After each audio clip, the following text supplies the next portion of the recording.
अब चीन अच्छी अच्छी बातें कर रहा है, अच्छी अच्छी बातें कर रहा है भारत के साथ, क्योंकि अब चीन को यह लग रहा है कि कॉमन एनिमी है वो है ट्रंप। ट्रंप इनकी चूड़ियां कस रहा है। अच्छा, भारत भी परेशान है सर ट्रंप से, भारत भी परेशान है। अब भारत परेशान है, चाइना भी परेशान है, तो चलो एक काम करते हैं, एक दूसरे का सर हम बाद में फोड़ेंगे, पहले एक काम करते हैं, ट्रंप से हम निपट लेते हैं, क्योंकि इमीडिएट खतरा ट्रंप है। तो इसीलिए ये दोनों बात कर रहे हैं। देखिए, इंडिया भी अच्छी अच्छी बातें कर रहा है, चाइना भी अच्छी अच्छी बातें कर रहा है, और दोनों कह रहे हैं कि तू मेरा भाई है। नहीं नहीं, तू मेरा भाई है। ये सब देखिए, इनके बीच में भिड़ंत होने वाली है भाई साहब। मैं भारत और चीन के बारे में बात कर रहा हूं। इनके बीच में भिड़ंत होगी, आज नहीं तो 10 साल के बाद होगी, ये होना है। लेकिन आज की तारीख में everybody is saying that Trump is the primary threat. ये आदमी बिल्कुल हिला हुआ है ऊपर से, ये कुछ भी कर सकता है। ये कुछ भी, ये सवेरे उठ के बोलता है 500% टैरिफ।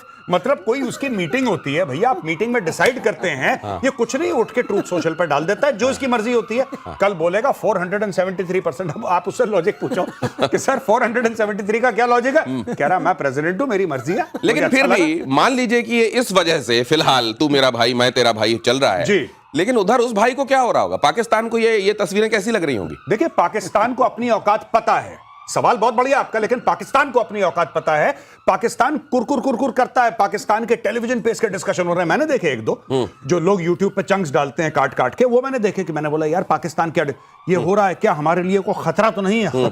खतरा तो बिल्कुल नुक्ता दो नुक्ते लगाते हैं पाकिस्तानी को, खतरा तो नहीं हमारे लिए। ओ भाई साहब, तुम्हारे लिए खतरा, तुम्हें तो मांगना है, तुम्हारे लिए क्या खतरा हो सकता है? तुम्हें तो मांगना है। ये कह रहे हैं, ये तो हाथ मिला रहे हैं, वो तो कटोरा मिलाना है, तो वहां कहां, मतलब देखो आप बताइए, जिससे आप हाथ नहीं, ये एक बड़ी अच्छी बात होती है। नहाएगा क्या, निचोड़ेगा क्या वाला सवाल जब आपके साथ होता है, तो उसी के साथ ये हो जाता है कि अब आप निर्वस्त्र हो गए, अब दुनिया आपसे डरेगी आपकी निर्वस्त्रता की वजह से। बिल्कुल। ये इसी नोट पर अगली खबर यह है कि रूस को लेकर फ्रांसीसी राष्ट्रपति मैक्रों का बड़ा बयान आया।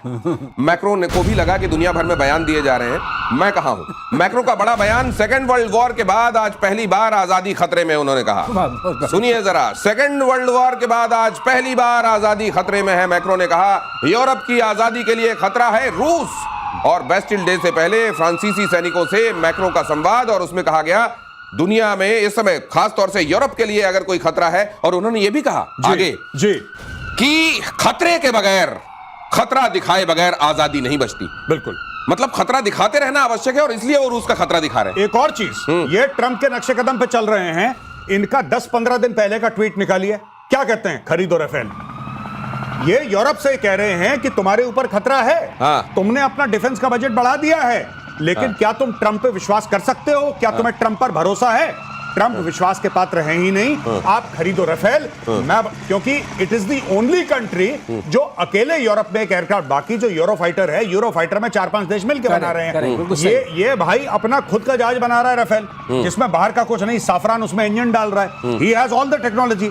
तो इसने अभी 2 हफ्ते पहले राफेल बेचा था, ट्वीट करके कि उसमें ऐसा दिखाया था कि एप्पल के फोन पे कॉलिंग आ रही है, राफेल कॉलिंग करके, तो प्रोटेक्टिंग योर फ्रीडम करके ये सब। अच्छा। तो हाँ, ये कर रहा है। गौरव ने एक बहुत अच्छी बात कही। फ्रांस ही एक ऐसा यूरोपियन कंट्री है जिसके पास अपना जहाज है, अपना इंजन है और अपना मिसाइल है।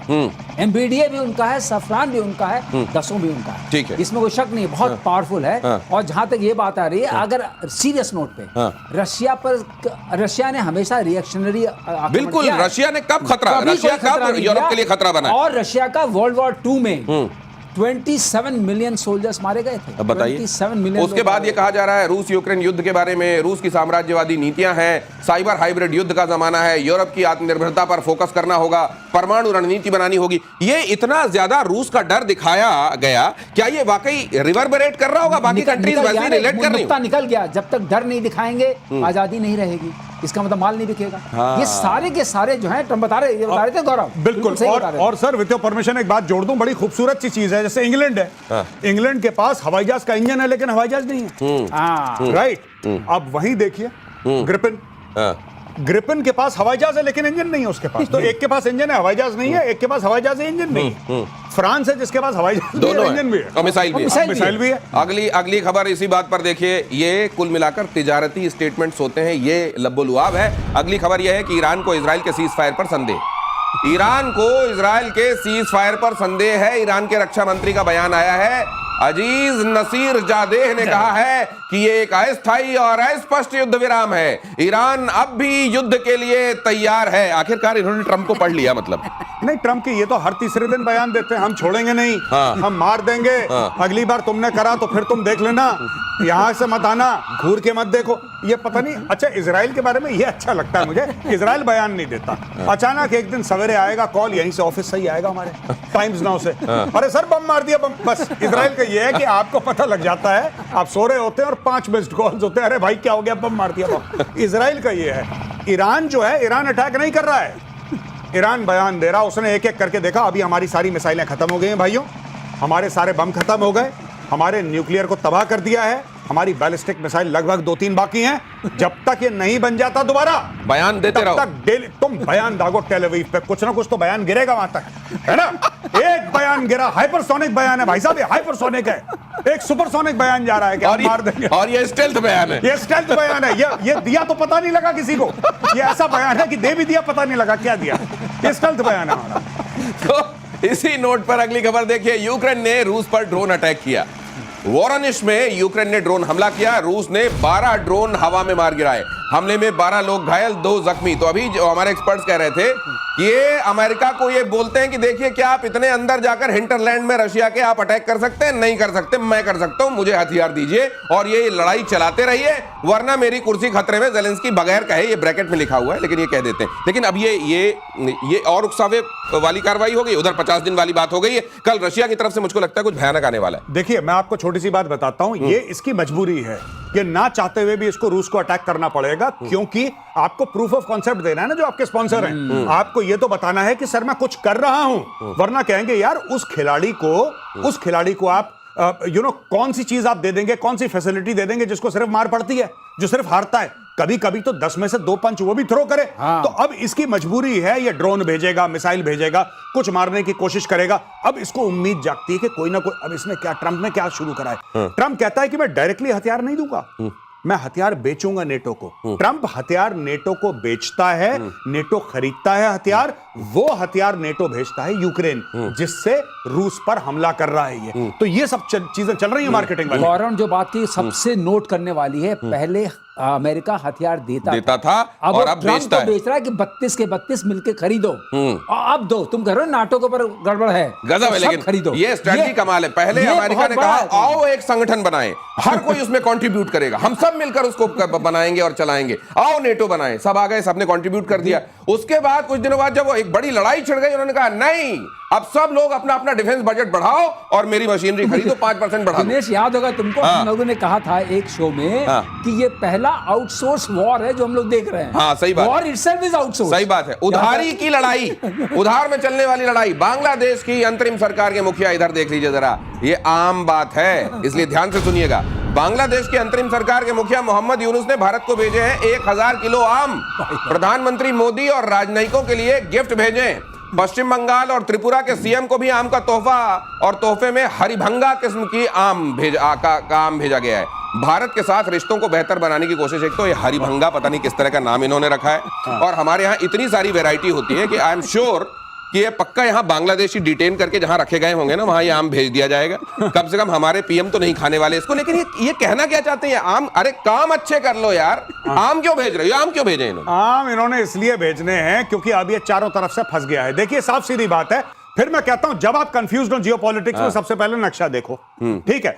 बांग्लादेश के 2 नेबर हैं, एक म्यांमार जिसके साथ इतनी छोटा सा बॉर्डर है उसका, इतना सा ना के बराबर, और दूसरा भारत 4000 किलोमीटर से ज्यादा। आप भारत को उल्टा सीधा बोलिए, गालियां दीजिए, भारत को ये कर देंगे, मार देंगे, ये कर देंगे, मोदी अच्छा आदमी बुरा आदमी, आपको जो करना है करो, एंड में बिना भारत के आपके काम नहीं चलता, और जब नहीं चलता है काम तो भेजने पड़ते हैं आम। और ये दरभंगा का भंगा ले लेते हैं और हरदोई का हरि ले लेते हैं और अपने यहाँ आम का नाम बना लेते हैं, हरिभंगा। अरे यार नाम तो अच्छा रख लो। बहुत धन्यवाद सर, बहुत धन्यवाद आज प्रतिशोध में पधारने के लिए। Thank you so much. Issue ये है कि आपको स्टूडियो में। बचाया कैसे जाए, वहां पे इन सब चीजों को बचाया कैसे जाए। वहां पे रोज अटैक हो रहे हैं, आप जानते हैं ना बलोच क्या कर रहे हैं। बिल्कुल। बलोच ने मार मार के हलवा बना दिया इन लोगों का। अभी ऑपरेशन बाम खत्म हुआ है कल परसों। तो इन्होंने ये फोर्स इसलिए बनाई है, इसमें डालेंगे एक्स सर्विसमैन, इसमें डालेंगे और लोग, और मिली जुली एक फोर्स होगी। और आर्मी की इज्जत बचाने के लिए आपको कोई चाहिए ना जिसकी बेइज्जती हो। तो पाकिस्तान फौज को हटाएंगे वहां से। अब ये होने वाला है, आप देख क्या लेना। पकड़ा गौरव, बहुत बढ़िया, क्या नुक्ता पकड़ा है।